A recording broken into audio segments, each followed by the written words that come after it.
Hello students, welcome to class 9 French Revolution history section and now this is the last part, that is part 7.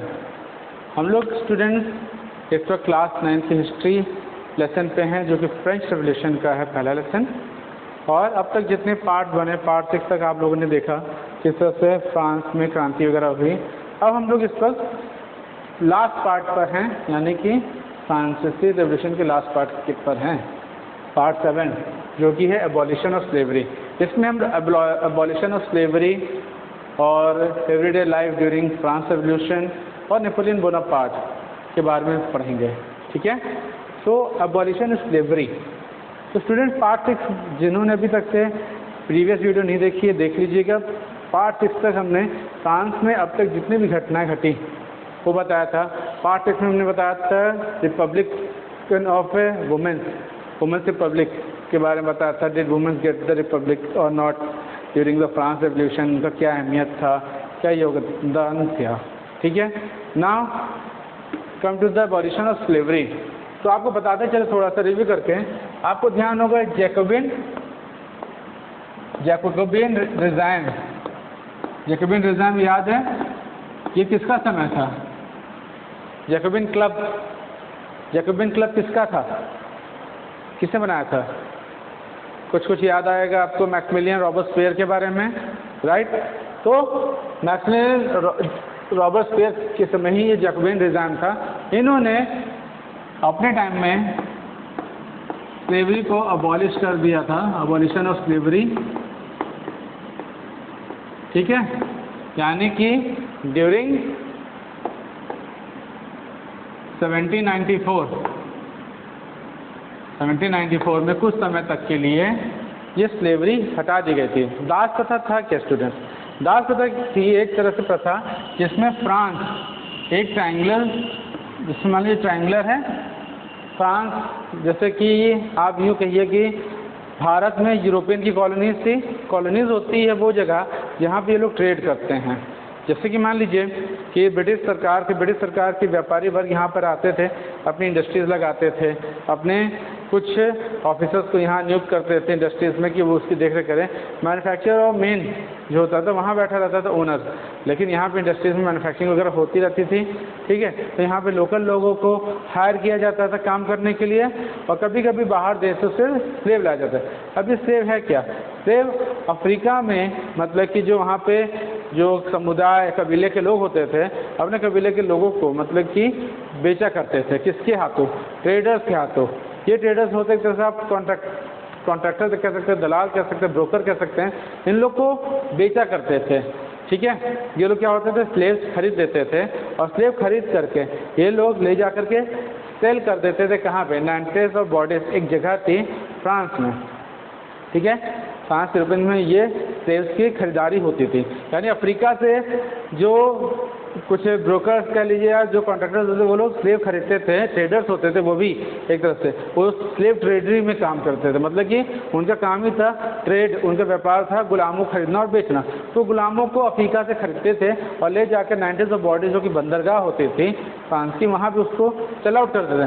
और वहाँ पर जो फ्रांसीसी जो manufacturers होते थे, जिनकी कॉलोनीज होती थी अमेरिका और बाकी कंट्रीज़ में, गल्फ कंट्रीज़ में या कैरिबियन आइलैंड्स वगैरह में, वो लोग क्या करते थे? इन स्लेव्स को खरीद देते थे। और जाहिर सी बात है वन एट ए टाइम आपने किसी के लाइफ टाइम का पे कर दिया। जैसे मान लीजिए कि कोई इंसान अपनी स्वतंत्रता बेचना चाहता है अपने परिवार के लिए, तो क्या उसमें क्या कहते हैं बंधुआ मजदूर बनना तैयार समझा, और वो कुछ रकम ले करके, जैसे मान लीजिए 5-6 लाख, 10 लाख, 12 लाख, 50 लाख रुपये ले करके वो लाइफ टाइम के लिए उसके यहाँ बंधुआ मजदूर बन गया। अब आप किसी नौकर को हायर करोगे तो 10,000 पर मंथ वो लेगा पूरे दिन भर का काम करने के लिए, और घर का छोटा मोटा वो भी क्या किचन और सफाई वगैरह का काम करने के लिए, खाना वाना बनाने के लिए। लेकिन उसके भी सोने का टाइम रहेगा, फिक्स रहेगा। वो बताएगा ये शर्तों पे हम आपके यहाँ एज ए सर्वेंट काम करेंगे, मुझे इतना पे चाहिए 10,000। तो सोचिए महीने का अगर 10,000 है तो साल का 1,20,000। अगर वो 40 साल आपके यहाँ रहता है तो समझ लीजिए 20 साल भी रहता है, एक साल का 1 लाख यानी कि 20,000। तो 20 साल का वो कितना हो गया?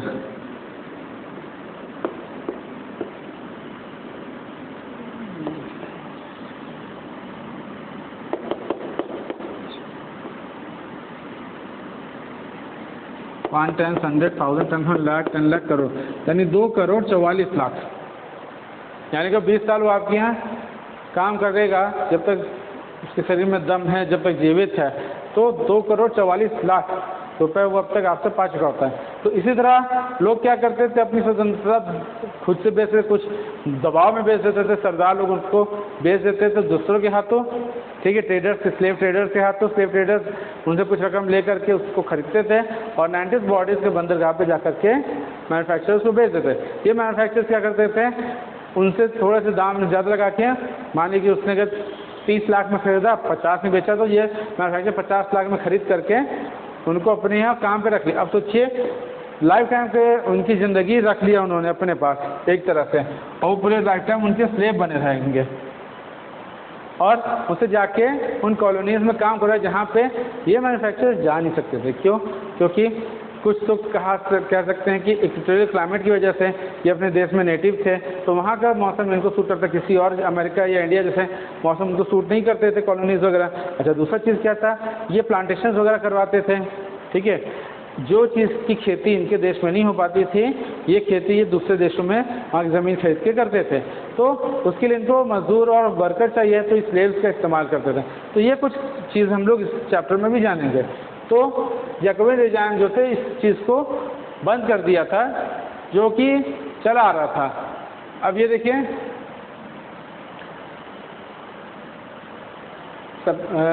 During French colonies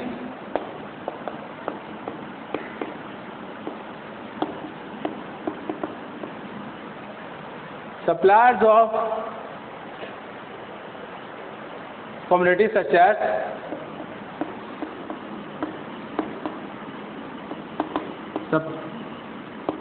suppliers of commodities such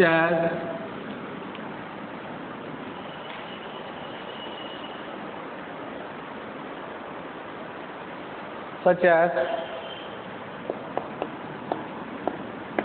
tobacco, sugar, coffee, indigo, ठीक है।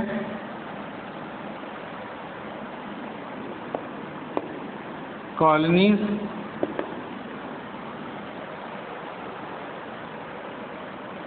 ओके, तो ये जो फ्रेंच कॉलोनीज होती थी, ठीक है, यहाँ पे जो कमोडिटीज़ बिकती थी वो ये थी कि सच एज टोबैको यानी तंबाकू, शुगर चीनी, कॉफ़ी, इंडिगो, इन सब का प्रोडक्शन होता था। क्योंकि जो टेरिटोरियल क्लाइमेट की वजह से यूरोप में ये सब चीज़ों का प्रोडक्शन हो नहीं पाता था, इसलिए ये दूसरे देशों में जा कर के मैन्युफैक्चर जो होते थे वो इन सब चीज़ का प्रोडक्शन करते थे। तो इसको क्रॉप कल्टीवेशन इन सब का करवाते थे। जैसे भारत में आपने नील क्रांति के बारे में सुना होगा कि मतलब कि उस समय इंडिगो का कल्टीवेशन लोग करने पे प्रेशर बनाए हुए थे, तो उसकी वजह से विद्रोह हुआ था किसानों का हिंदुस्तान में, राइट।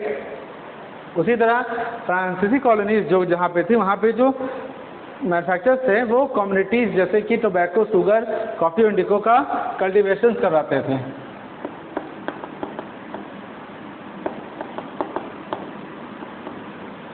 अब जब कल्टीवेशन कराते थे दे रिक्वायर वर्कर, उनको वर्कर्स की ज़रूरत थी to make them work on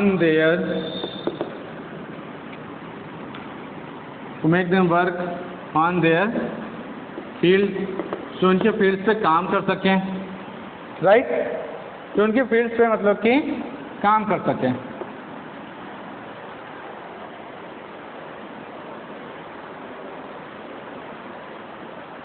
They require workers to make them work on their field. Manufacturers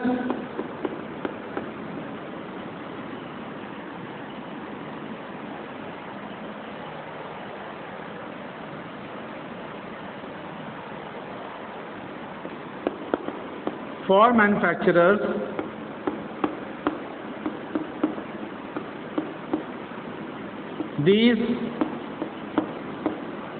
colonies are very important. Manufacturers के लिए ये जो कॉलोनीज थी बहुत महत्व रखती थी, क्योंकि इनका कल्टीवेशन यहाँ से होता था, इनका सारा ट्रेड यहाँ से होता था, इनका बिजनेस फल फूल रहा था, तो उनको वर्कर्स की जरूरत पड़ती थी काम करने के लिए उनके फील्ड पे। तो इसलिए वो करते क्या थे, वहाँ पे एक प्रथा, वहाँ पे एक तरह का बिजनेस था स्लेव ट्रेड का, जिसमें स्लेव ट्रेड में होता क्या था, ट्रायंगुलर स्लेव ट्रेड उस समय चला था। इस ट्रायंगुलर स्लेव ट्रेड है कि स्टूडेंट्स बताते चलते हैं, इसमें एक तरफ आपका अमेरिका है, दूसरी तरफ अफ्रीका है, तीसरी तरफ यूरोप और फ्रांस है। इसको ऐसे समझिए, ये अमेरिका हो गया, ये यूरोप और फ्रांस हो गया, और ये अफ्रीका हो गया। तो जो ट्रेडर्स होते थे, जैसे हमने आपको बताया स्लेव ट्रेडर्स होते थे, वो अफ्रीका से स्लेव्स को खरीदते थे, ठीक है।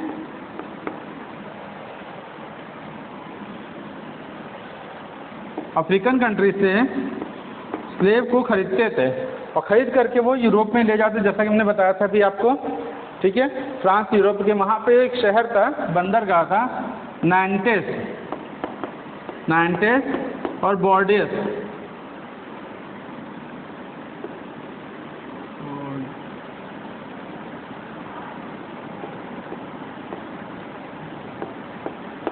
नाइंटेस एंड बॉर्डियस, नाइंटीज बॉर्डर से एक पोर्ट है, ये बहुत ही फेमस पोर्ट, जहाँ पे स्लेव ट्रेडिंग होती थी। मतलब कि अफ्रीका से जो कॉन्ट्रैक्टर ब्रोकर्स वगैरह जो भी कह लीजिए, दलाल टाइप के, या यूँ कहिए स्लेव ट्रेडर्स होते थे, स्लेव्स को खरीदते थे और ले जाकर यूरोपियन फ्रांस के ये बंदरगाह होते थे, नाइंटीज और बॉर्डर्स बहुत फेमस थे, वहाँ बेच देते थे। अच्छी स्लेविक ट्रेडिंग होती थी, तो वहाँ की इकनॉमी भी फल फूल रही थी नाइंटीज बॉर्डर्स की, तो पोर्ट से बेच देते थे। फिर वहाँ पर ये जो मैन्युफैक्चरर्स हुआ करते थे, ये जो मैन्युफैक्चरर्स होते थे, यहाँ यूरोप और फ्रांस से के इस बंदरगाह से स्लेव्स को खरीदते थे और ख़रीद करके ये उनको कहाँ पे एम्प्लॉय करते थे, they employ them on their field. मतलब इन स्लेव्स को खरीद करके वो इनको कहाँ एम्प्लॉय कर देते थे, कहाँ काम पे लगा देते थे, अपने फील्ड पे, यानी कि प्लांटेशंस वाली फील्ड पे, और इस तरह से ये इनका बिजनेस फल फूलता था। अच्छा, जब ये चीज़ चल रहा था उस समय इसके लिए आवाज़ उठी कई बार। नेशनल असेंबली, जो कि हमने बताया नेशनल असेंबली की जब गठन हुआ था, तो उसमें कई बार आवाज़ इसकी उठी, ठीक है। लेकिन जब तक कि नेशनल असेंबली पूरी तरह फॉर्म नहीं हो गई, तो उसमें जो रिच बिजनेसमैन वगैरह थे, जितने रिच बिजनेसमैन वगैरह थे, उन लोगों ने इस चीज़ को क्या कहते हैं, डिबेट में इसको मतलब कि प्रोहिबिट किया। क्यों? उसका रीज़न था, जैसे कि हम आपको उसमें बता दें, फर्स्ट स्टेट और सेकंड स्टेट के लोग क्लर्जी और नोबल क्लास के, जो पादरी, मतलब कि जो फादर्स होते थे गिरजाघरों के, उनको पादरी कहा जाता, प्रीस्ट कम्युनिटी, वो थे। थर्ड स्टेट के जो लोग थे वो ज़्यादातर पीजेंट वर्कर्स और हाई रिच क्लास के लोग थे। हाई रिच क्लास वो लोग थे जो थर्ड स्टेट्स में मतलब कि रिप्रेजेंटेटिव्स के तौर पे भी थे। अब हाई रिच क्लास में वो लोग भी थे जो कि इस मैन्युफैक्चरिंग ट्रेड में शामिल थे। अब वो उनको पता था कि नेशनल असेंबली में अगर ये बिल पास हो गया अबॉलिशन ऑफ स्लेव का, तो उनका बिजनेस भी चौपट हो जाएगा। तो थर्ड स्टेट के कुछ लोग इस चीज़ से वाकिफ रखते थे, इसलिए नेशनल असेंबली में ये डिबेट होने के बावजूद भी इसके अगेंस्ट बिल पास नहीं हो पाता था। तो जब तक नेशनल असेंबली पुलिस का गठन हो रही थी, जब तक लॉ नहीं बन गया, तब तक ये बिजनेस फल फूल रहा था। लेकिन जहाँ यानी कि जैकोबिन रिजाइम आ गया, जब मैक्सिमिलियन का कमेटी पूरी तरह तैयार हो गया, यानी कन्वेंशनल कमेटी, ठीक है, कन्वेंशन कमेटी जब तैयार हो गई, पावर जब कन्वेंशन के हाथ में आ गया, यानी कि जैकोबिन के हाथ में आ गया रिजाइम में, तब ये जो एबॉलिशन है, ये स्लेवरी 1794 में, ये दास प्रथा ख़त्म हो गई और लोगों को थोड़ा सुकून मिलने लगा, ठीक है।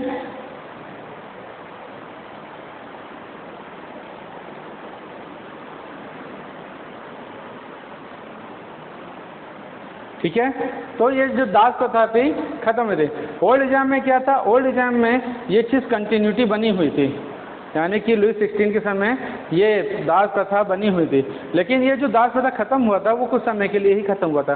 क्यों? क्योंकि जब पावर वापस क्या कहते हैं उनके पास गई, यानी कि जब ये ओल्ड रिजाइम के बाद ये जो जैकोबिन रिजाइम था वो भी ख़त्म हो गया और फिर पावर ट्रांसफ़र हो गए थे फिर से रिचर क्लास के पास, राइट। जैसे कि आपको बताया था कि ये आपके जैकोबिन के जो लीडर थे रॉबर्टस्पियर, मैक्सिमिलियन, इनकी कई पॉलिसीज़ तो अच्छी थी, लेकिन जब ये अपने देखा उन्होंने कि इनके लोग उनके खिलाफत होने लगे, इनके पार्टी के लोग इनके अपोजिट पार्टी के लोग, तो उन्होंने क्या किया, उनको गैलेटाइन करना शुरू किया, जिससे कि एक ट्रिब्यूनल कोर्ट इनके अगेंस्ट भी चला, उनको गिल्टी पाया गया, उनको ख़त्म कर दिया गया, इनका सर धड़ से अलग कर दिया गया, यानी कि मृत्यु की सज़ा सुना दी गई। तो उसके बाद पावर वापस किसके पास चली जाती है, रिचर सेक्शंस के पास, और उन्होंने एक फिर से संविधान, एक नया लॉ को बनाते हैं वो, उस समय फिर से ये स्लेवरी शुरू हो जाती है और उसके बाद ये कंटिन्यू रहती है किसमें, नेपोलियन बोनापार्ट भी इसको कंटिन्यूटी बनाता है। आइए देखें,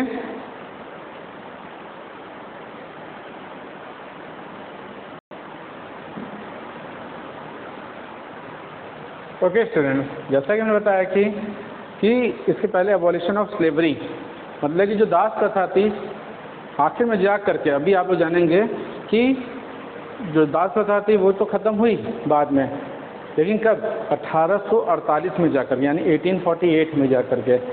उसके पहले नेपोलियन का शासन भी था, ठीक है। अभी हम उसके अगले टॉपिक पे आते हैं, तो पहले अभी ये बता दें उस समय रेवोल्यूशन और एवरीडे लाइफ में क्या चेंजेस हो रहे थे। 1789 की डेट सभी को आपको याद होगी, जिसमें ओल्ड रिजाइम चल रहा था। ओल्ड रिजाइम में जो सेंसरशिप था, यानी कि इसमें रेवोल्यूशन क्या थी, जो सेंसरशिप थी, सेंसरशिप होती क्या स्टूडेंट्स आपको बता दें, कैसे होती है, अभिव्यक्ति की आज़ादी या किसी इंसान की आज़ादी, स्वतंत्रता, कुछ बोलने की, कुछ सोचने की, कुछ करने की, ठीक है, तो ये आज़ादी होती है। तो इसी तरह पेपर प्रिंट मीडिया जो होते हैं सेंसरशिप में आते हैं, कि मतलब कि आपने अक्सर देखा होगा कि जो ब्यूरोज ऑफ सेंसर बोर्ड होते हैं, जब वो किसी मूवीज़ को या किसी चीज़ को लोग प्रोड्यूसर्स बनाते हैं तो वो सेंसर बोर्ड से पास होता है। क्यों? क्योंकि उसमें ऐसी कोई चीज़ ना हो जो सरकार की विरोधी बन रही हो, या सरकार का विरोध प्रदर्शन करवाने पर, या उसको मतलब कि उकसाए, किसी धर्म के ऊपर ना बनी हो पिक्चर कि धर्म को उकसाए, मतलब उसके लोगों को हितों का मतलब कि नुकसान पहुंचाए, या कोई ऐसी थीम्स ना हो। हम जानते हैं ऐसी कंट्रोवर्शियल मूवीज़ आई भी हैं, अभी आप लोग के मन में सवाल भी होगा, लेकिन वो एक मतलब कि रूल्स रेगुलेशन के हिसाब से ही होती है कि उस रूल्स के गाइडलाइन को अगर फॉलो किया गया है तो पार्ट में पारित कर देते, पास कर देते। उसी तरह ओल्ड रिजाइम में सेंसरशिप किसके पास था, किंग के पास था, यानी कि उसके हिसाब से कोई भी इंसान किसी की भी राजा के अगेंस्ट बोल नहीं सकता था।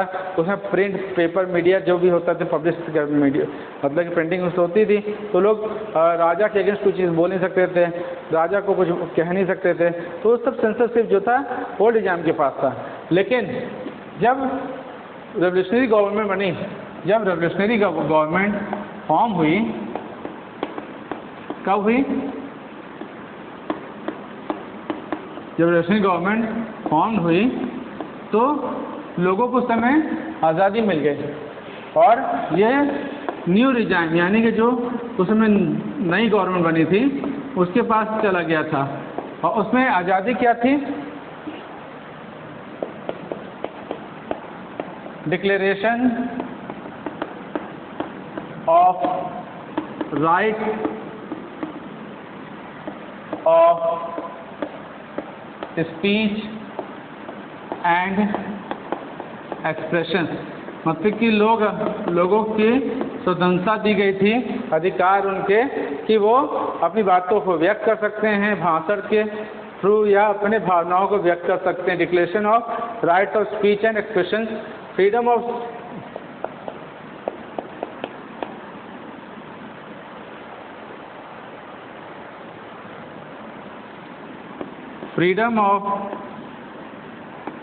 सिटीजन, नागरिकों के मतलब स्वतंत्रता का जो अधिकार था, ठीक है, वो इस डिक्लेरेशन में था, ठीक है।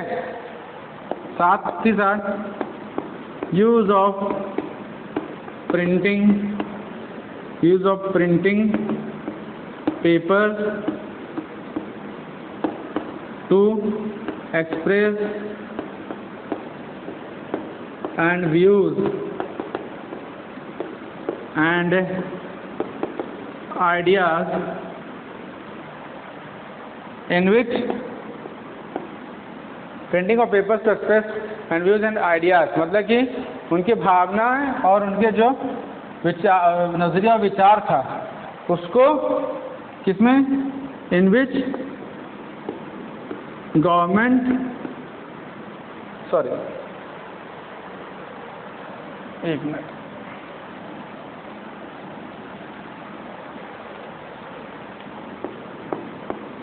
यूज ऑफ या freedom of printing newspapers, yes, जिससे कि वो पब्लिश कर सकें और एक्सप्रेस कर सकें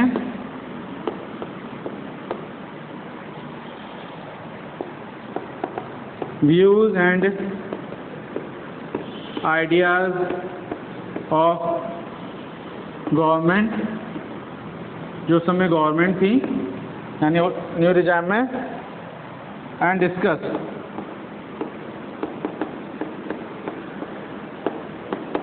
village to village through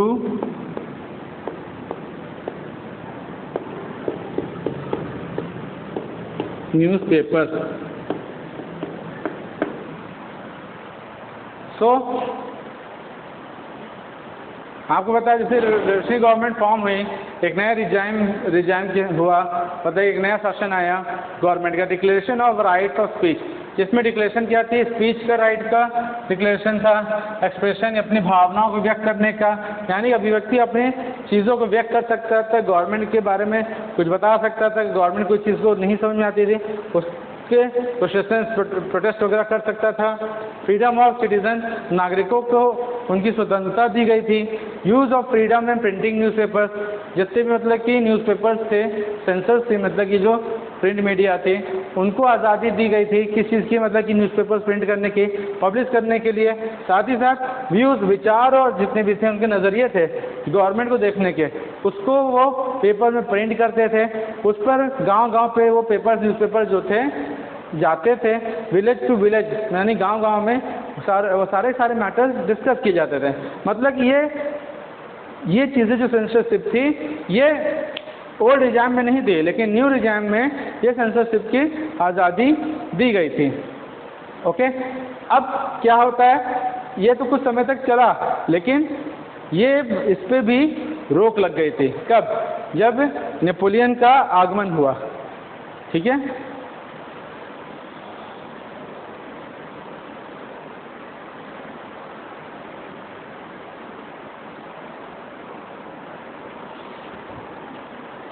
now students, come to the last topic of this part, that is Napoleon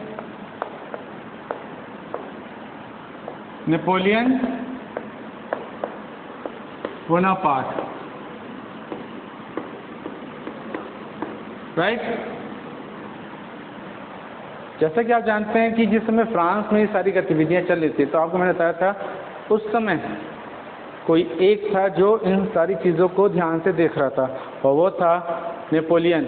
वो इन सब चीज़ों से वाकिफ़ था और देख रहा था कि यहाँ पे एक स्थिति जो है, सरकार की स्थिरता नहीं है, तो उसने इस चीज़ का फ़ायदा उठाया और वो अपनी एक आर्मी तैयार करके फ्रांस को ऑक्यूपाई करने लगा। उसने किया क्या, उसने फ्रांस को कॉन्कर करके, उसने फ्रांस को कॉन्कर करके क्या किया, crowned as an emperor, अपने आप को राजा घोषित कर दिया। ठीक है, जब तो देखा कि गवर्नमेंट सही चल नहीं रही तो इसने अपने आप को राजा घोषित कर दिया। ठीक है, ही कॉन्कर्ड, उसके बाद इसने कई यूरोपियन कंट्रीज़ को, he conquered many European countries, कई यूरोपियन कंट्रीज़ में अपनी सेना भेज करके उसको अपने कब्जे में लिया and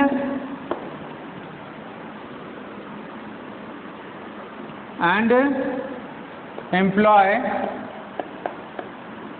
his family members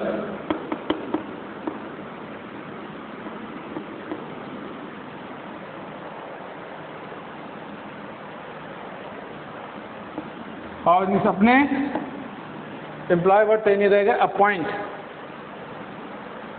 and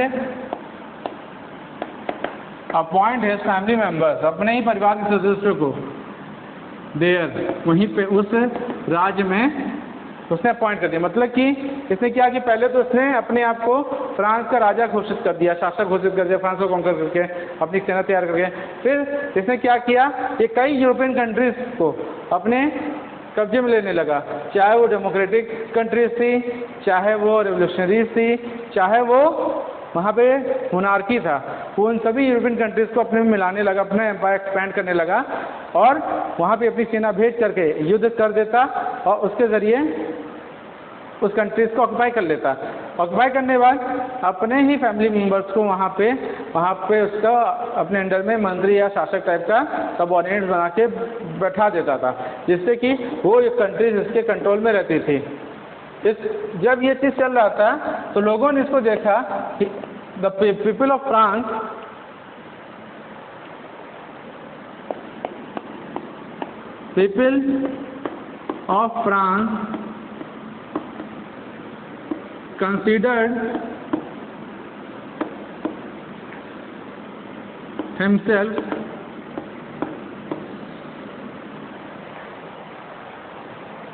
considered him as a modernizer or creator of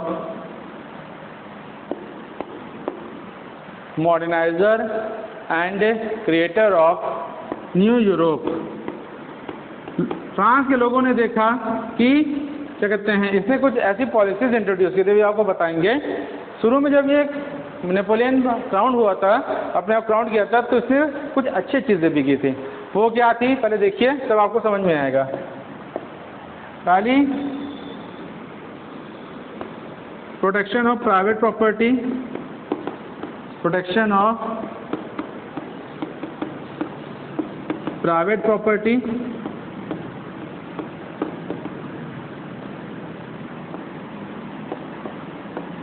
continue trade slave,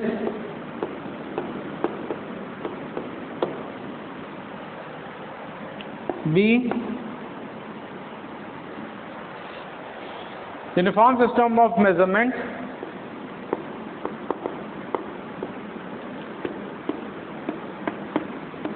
system of measurement of weight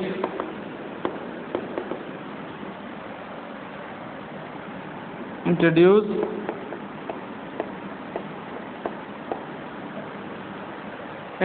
and decimal system.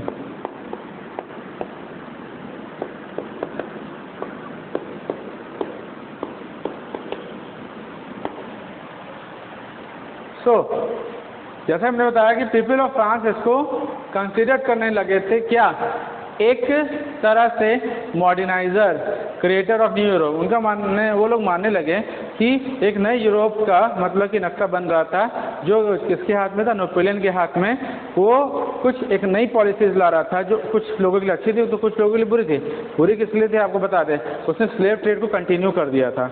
तो ये स्लेव जो लोग गुलाम में जीते थे, उनके लिए तो बुरी थी, लेकिन मैक्सिमम लोगों के लिए अच्छी क्यों थी कि भाई मुफ्त का स्लेव आ जाएगा, कुछ पैसे दे करके स्लेव हमेशा उनके यहाँ काम करके। यूरोप के लोग इस चीज़ में खुश रहते थे, ठीक है, स्लेव खरीद के अपने घर में काम करवा लेंगे।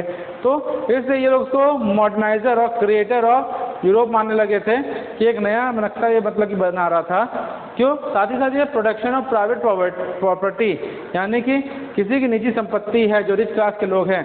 अब आप ये देख लीजिए, अगर शासक बन गया है तो उसको अपने लिए पैसे भी चाहिए, सेना के रखरखाव के लिए खर्चे हैं। तो इसका मेन मकसद क्या था कि बिजनेस क्लास के लोगों को प्रोटेक्शन पहले देना, जिनके पास प्रॉपर्टीज़ है, जिसके पास बिजनेस है। क्यों? क्योंकि अगर वो खुश रहेंगे तो नेपोलियन को हाथों हाथ लेंगे, और नेपोलियन को जब चाहिए पैसे की जरूरत होगी या किसी शासन करने के लिए वो उसको देंगे। नेपोलियन खुद में एक डिक्टेटर था, ये भी आप जान लीजिए, लेकिन बिजनेस क्लास के लोग उसको सपोर्ट करते थे इन सब चीज़ों के लिए। तो प्रोटेक्शन ऑफ प्राइवेट प्रॉपर्टी थी ये इसकी, क्या कहते हैं, ये प्राइवेट प्रॉपर्टी के प्रोटेक्शन करता था, और कंटिन्यू कर दिया था इसने ट्रेड स्लेव को। फिर uniform system of measurement of weights है इंट्रोड्यूस, एक नई मेजरमेंट जो है वेट का इंट्रोड्यूस किया गया, इसने इस चीज़ को लाया। होता क्या था कि यूरोप में कुछ अपवाद हो जाती थी, कभी कभी ट्रेडर्स को उसका फ़ायदा मिलता था, कभी कभी कस्टमर्स को। अब मान लीजिए कोई चीज़ क्या कहते हैं मेज़र नहीं है, और वो 1 किलो का वजन है, लेकिन वो एग्जैक्ट नहीं, वो अपने अंदाजे में उसको दे रहे हैं सामान, तो ये कस्टमर्स को अक्सर नुकसान होता था।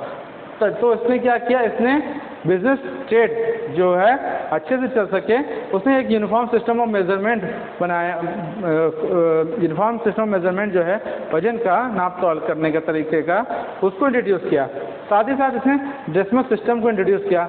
डेसिमल सिस्टम में इंट्रोड्यूस करने का सबसे बड़ा मकसद क्या था कि इसमें अक्सर कहते हैं कस्टमर्स का नुकसान ज़्यादा और ट्रेडर का फ़ायदा ज़्यादा होता था। अब मान लीजिए जैसे कि आप जानते हैं कि आप अगर कोई सामान कैश में खरीदते हैं, राइट, अगर वो 10 पे 50 पैसे, मान लीजिए कि 20 रुपये में 90 पैसे का है, तो सामने वाला आपसे क्या कहता है कि 21 रुपये दीजिए, तो आप सोचते हो कि 10 पैसा क्या हो गया, तो मैटर नहीं करता। लेकिन अगर वो 20 रुपये 90 पैसे का सामान दिन भर में 200 आदमी को बेचता है, ठीक है, दिन भर में 200 आदमी को बेचता है 0.10 पैसा, अगर वो 200 लोगों को बेचता है तो ये कितना जाएगा,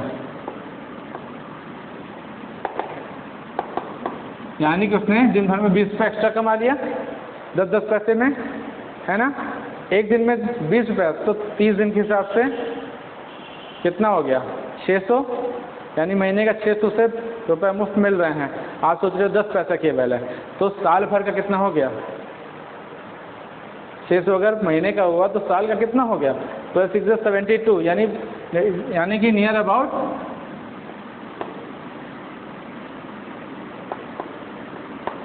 7,200, यानी कि 7,200 रुपये उसकी जेब में मुफ्त में गए। तो ये चीज़ राउंड फिगर में कर दिया जाता था। तो यहाँ पे फ़ायदा किसको जाता था, ज़्यादातर बेचने वाले को।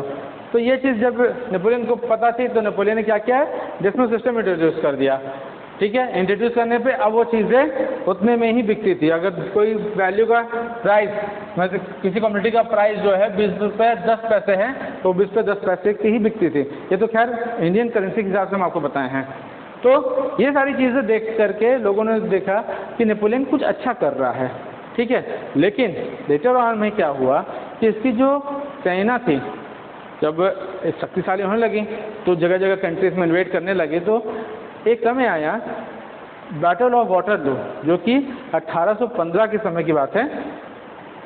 बैटल ऑफ वाटरलू, इसकी भिड़ंत एक किसी सेना से हुई, एनिमी सेना से हुई, बैटल ऑफ वाटरलू, जहाँ पे नेपोलियन की हार हुई, ठीक है। बैटल ऑफ वाटरलू जहाँ पे नेपोलियन की हार हुई और वहीं पे इसका शासन वो हुआ, ओवर हुआ। लेकिन इसके हारने के बावजूद भी इसके कुछ आइडियाज़ जो थे पूरे फ्रांस में एक आइडियोलॉजी की तरह, एक इम्पैक्ट की तरह लोगों के माइंड में सेट हो गए थे। एक मतलब कि इम्प्रिंट कर दिया गया था कि लोगों के माइंड ने, कि मतलब इसमें जो आइडियाज़ आए थे, जो एक रेवोल्यूशनरी आइडियाज़ थे, इस तरह के कुछ रेवोल्यूशनरी आइडियाज़ तो किसी और के थे, मतलब कि इसने जो आइडियाज़ जारी किए थे, जो पॉलिसी जारी की थी, उससे लोग वाकिफ़ थे, वो चीज़ अच्छी रही थी। तो पूरे फ्रांस में लोगों को, यूरोप में लोगों को ये आइडियाज़ अच्छे लगे थे। इसके मतलब कि हारने के बावजूद, मतलब ये जब इसका शासन ओवर हो गया था। और इस तरह से इस चैप्टर का आपको हम एंड कर रहे हैं नेपोलियन पर ही। और आप इस चैप्टर की जितने भी वीडियोज़ हैं स्टूडेंट्स, वो सभी देखिएगा। प्रीवियसली 1 से लेकर के 7 तक की वीडियोस को रिव्यू करिएगा, ठीक है। जो भी क्वेश्चंस अराइज होंगे वो आप ज़रूर पूछिएगा कमेंट सेक्शन में, ओके। और ज़रूरत पड़ने पे आप डायरेक्ट भी हमसे पूछ सकते हैं आकर के, okay. Till then have a good day, thank you.